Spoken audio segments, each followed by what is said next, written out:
पिलामानंकु जणैबार आवश्यकता अछि।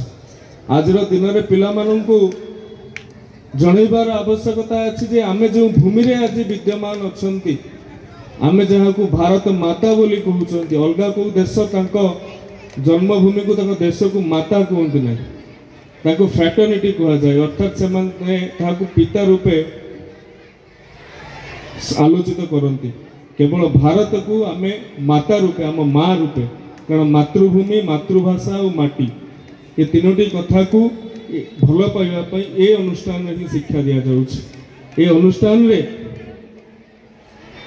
इतिहास संपर्क रे कहा जाउछि, परंपरा संपर्क रे कहा जाउछि।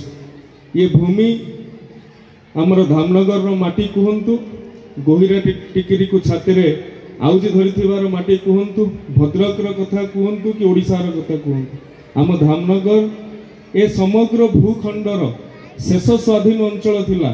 जेते बेले पंचदश शताब्दी रे भूई मुकुंद देव शेष स्वाधीन राजा एवं शेष स्वाधीन अंचल रूपे अंचल ख्यात होइतिला। ओडिसा को इंग्रेज माने भारत वर्षर सबु राज्य को अतिक्रमण कर सारिथिले, सबु राज्य को अख्तियार कर सारिथिले, किंतु ओडिसा को अख्तियार करि पार नथिले। 1803 मसिया अर्थात सर्वशेष रे ओडिसा को से माने आयताधीन कले। एथिपाई आपण पाइक मानक कथा कहतु कि रयत मानकर कथा कहतु, आपण गड़जात अंचलर व्यक्ति विशेष मानकर कथा कहतु, एथिरे अनेक बरपुत्र मानकर बलिदान समाहित होती।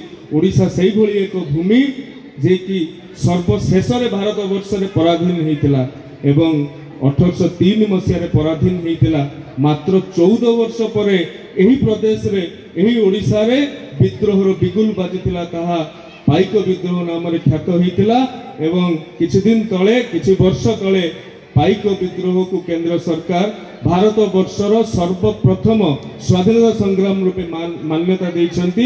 एही ओडिशा भूमि रु हिता संगठित होइतिला 1817 मसिया रे। बंधुगण, सोमनाथ मंदिर को 17 थर लुंठन करा जाइतिला। जगन्नाथ मंदिर को केते थर जे लुंठन करा जाइछि, जगन्नाथ केते थर जे पाताली होइछंती, को बौद्ध भितरे जाइकि रहिछंती, को चिलिका भितरे जाइकि महाबाहु रहिछंती, तार कळना नाही, तार इयता नाही।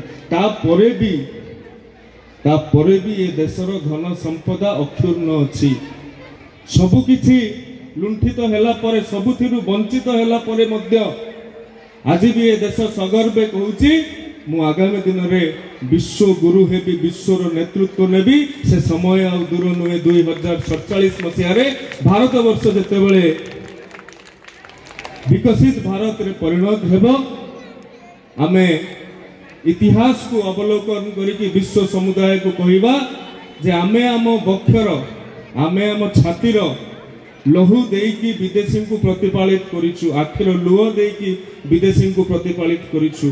आमर बक्षस्थल अत्यंत विशाल, आम हृदय अत्यंत विशाल अटे। आमे विश्व भातृत्व रे चिंता करू, आमे विश्व भातृत्व रे विश्वास करू।